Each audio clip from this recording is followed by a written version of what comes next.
ان محققین نے علامہ بقائی اور دوسرے بڑے بڑے علماء اور مفسرین کے اقوال نقل کیے ہیں کہ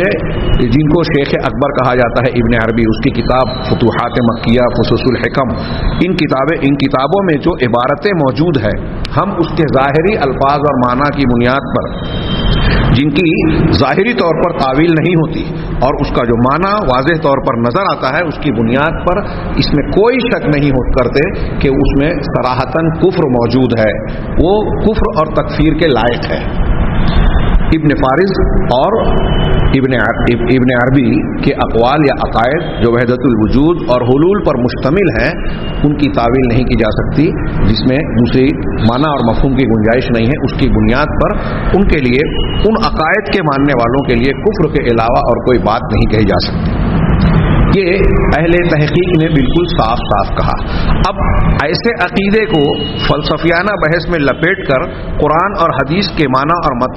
مطالب میں ہیج پیش کیا جاتا ہے۔ جیسے ابھی ہم نے پڑھا استوا، اس کا معنی بدل کر کچھ بیان کیا گیا۔ واللہ وہو معکم اینما کنتم، اللہ تمہارے ساتھ ہے تم جہاں کہیں بھی ہو۔ میں نے اس سے پہلے بیان کیا کہ اللہ کا ساتھ ہونے کا مطلب کیا ہے۔ ساتھ ہونے میں ایک معنی ہوتا ہے اختلاط، جیسے کہا جاتا ہے اللبن مع الماء، دودھ پانی کے ساتھ، تو دودھ اور پانی ملا ہوا ہوتا ہے، ممتزج ہوتا ہے، ایک دوسرے سے ملا ہوا رہتا ہے، مختلط ہو جاتا ہے، ان کے اندر اختلاط ہو جاتا ہے۔ کیا اللہ تبارک و تعالیٰ اور مخلوق کے درمیان اس قسم کے اختلاط کا معنی ہو سکتا ہے؟ ناممکن بات ہے۔ لغت میں یہ معنی پایا ضرور جاتا ہے، لیکن خالق و مخلوق کے لیے یہ معنی نہیں ہو سکتا۔ ساتھ کا یہ معنی، جیسے ہم ایک آدمی کے ساتھ ہے، آپ میرے ساتھ ہیں، میں کہتا ہوں کہ ہم اور آپ ساتھ ہیں، تو یہاں ساتھ کا مطلب کیا ہے؟ کیا ہم دونوں ایک دوسرے کے اندر داخل ہو گئے، دودھ اور پانی کی طرح مل گئے؟ نہیں، بلکہ سنگت کے معنی میں ہے۔ اور کبھی ایسا بھی ہوتا ہے کہ ہم قریب بھی نہیں ہیں، ایک آدمی اس شہر میں ہے، ایک آدمی دوسرے شہر میں ہے، فون کے ذریعے، خط کے ذریعے سے وہ کہتا ہے، آدمی اس دوسرے آدمی سے کہتا ہے کہ تم یہ جو کام کر رہے ہو میں اس سے متفق ہوں، اور اس کام میں، اس تحریک میں، اس معاملے میں میں تمہارے ساتھ ہوں۔ تو میں تمہارے ساتھ ہوں یعنی تمہاری تائید کرتا ہوں، تمہارا تعاون کروں گا، اس معاملے میں میں جو مدد کر سکتا ہوں وہ مدد کروں گا، یہ ساتھ کا معنی ہے۔ اہل علم نے عربی زبان کے لغت کے حوالے سے یہ بیان کیا کہ ساتھ کے یہ جو الگ الگ معنی ہے، مل جانا یعنی امتزاج و اختلاط، سنگت یعنی معیت، ساتھ ہونا کسی کے ساتھ اور سنگت اختیار کرنا، یا کسی کی تائید اور موافقت کرنا، یہ معیت کے جتنے معنی ہیں یہ سب لغوی اعتبار سے مع کا حقیقی معنی ہے، مجازی یا لغوی معنی نہیں ہے۔ تو اب کچھ لوگ کہتے ہیں کہ اللہ تبارک و تعالیٰ نے جب کہا کہ اللہ تمہارے ساتھ ہے، تو اس کا حقیقی معنی یہ ہے کہ اللہ اپنی ذات کے ساتھ تمہارے پہلو بپہلو ہے، ہر جگہ پر موجود ہے۔ چنانچہ اس قسم کا معنی کرتے ہوئے انہوں نے قرآن کے بہت سارے مضامین کو، اللہ تبارک و تعالیٰ کے ناموں کو نہ صرف رد کیا بلکہ ان کی تحریف کی، اس کو الٹ پلٹ دیا۔ ابھی ہم جس نام کو پڑھ رہے ہیں العلی، وہو العلی العظیم، العلی کے مقارن اللہ تبارک و تعالیٰ کا نام ہے الظاہر، ان ناموں کے معنی کو بھی انہوں نے بدل دیا۔ یہ جن لوگوں کا تذکرہ پڑھا پچھلے دروس میں، میں نے تذکرہ کیا کہ جو اہل اتحاد ہے، جو حلولی ہے، اور جو معطلہ جہمیہ ہے، یہ الگ الگ قسموں کے لوگ یہ اللہ تبارک و تعالیٰ کے ان ناموں کا انکار کرتے ہیں، ان کی باطل اور فاسد تعویل کرتے ہیں۔ اب یہ لوگ جو یہ کہتے ہیں کہ اللہ ہر جگہ ہے، اللہ ہر جگہ ہے، جب یہ کہتے ہیں تو ان کا ایک قول ہے، ان کی کتابوں میں موسوعہ میں اسے نقل کیا ہے صاحب موسوعہ نے، کہ جب اللہ تبارک و تعالیٰ ہر جگہ ہے، کائنات کے ہر مقام پر ہے، تو پھر کس کے اوپر ہے اللہ؟ علی من یعلو، کہ اللہ تعالیٰ کس کے اوپر ہوگا جبکہ اللہ تبارک و تعالیٰ ہر چیز کے ساتھ ہے، ہر چیز کے اندر موجود ہے۔ ظاہر سی بات ہے کہ یہ بالکل باطل اور ناقابل قبول بات ہے۔ یہی ہم ایک معنی یہ بھی دیکھتے ہیں کہ اللہ تبارک و تعالیٰ کے